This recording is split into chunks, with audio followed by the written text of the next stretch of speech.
What's up, YouTube? How you guys doing today? I'm just doing a real quick video. I do a lot of rebuilding on some T5s. I wanted to show you this mod I do. I mean, it's not that big of a deal, but it'll actually help you a little bit if you have a factory shifter still and you got a real sloppy shift. So make sure you like, subscribe for all the future content, share, whatever you want to do. Let's get into it. Basically, what I have here right now is the factory base, which is clean. And this will work on anything with factory or whatever. I got this shifter rod here, you know, the ball. I got to clean it up a little bit. But these things always came with this rubber, okay? There was just like this rubber bracket. And it was nice when it worked. But we're 30 years deep into these cars and this shit is sloppy all the time. So what that does to your transmission is it wreaks havoc. I mean, literally wreaks havoc on it. Because there's just too much, you know, having that rubber piece was nice because it helped, you know, it helped with the shifting, the smoothness, if that makes any sense. But anyways, what happens over time, see, here it is right here. What happens over time is this thing just gets sloppy.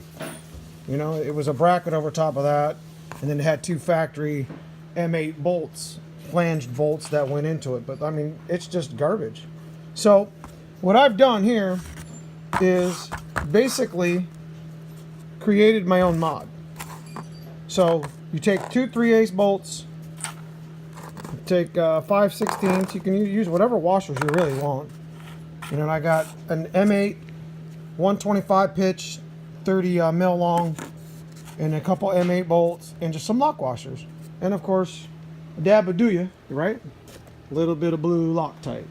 So what I'm gonna do is I'm gonna put this thing together and show you what I'm talking about.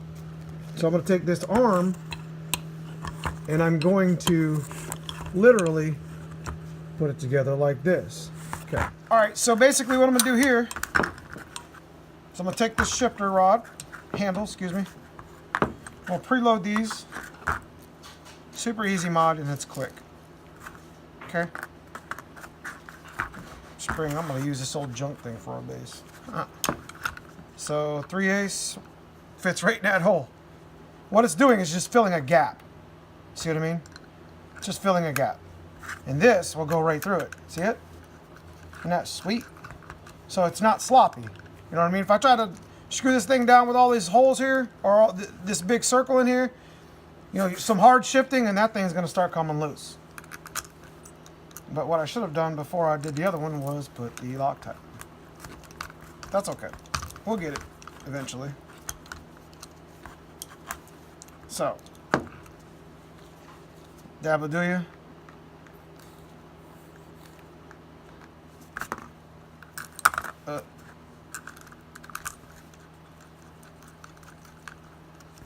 Take this one out. I mean, you guys would get what, you pretty much get what I'm doing here. But by filling this gap here with these 3/8 other bolts, it's kind of nice. You'll see how stiff. You know, I'll get this thing in here finger tight, and then you'll see how, you know, there's no slop in it really. I mean, look at that. It doesn't have that rubber slop that this thing had. You know, that was garbage.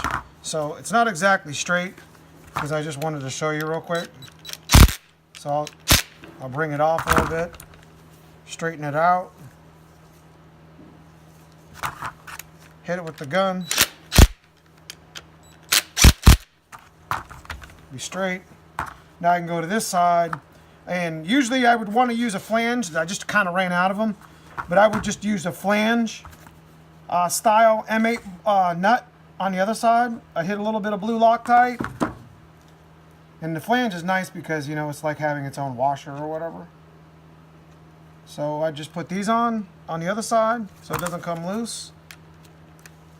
Let's go ahead and check this one more time. And then those are for safety. Done. There it is. Now you have a nice strong shift that isn't going to be sloppy here. That's all.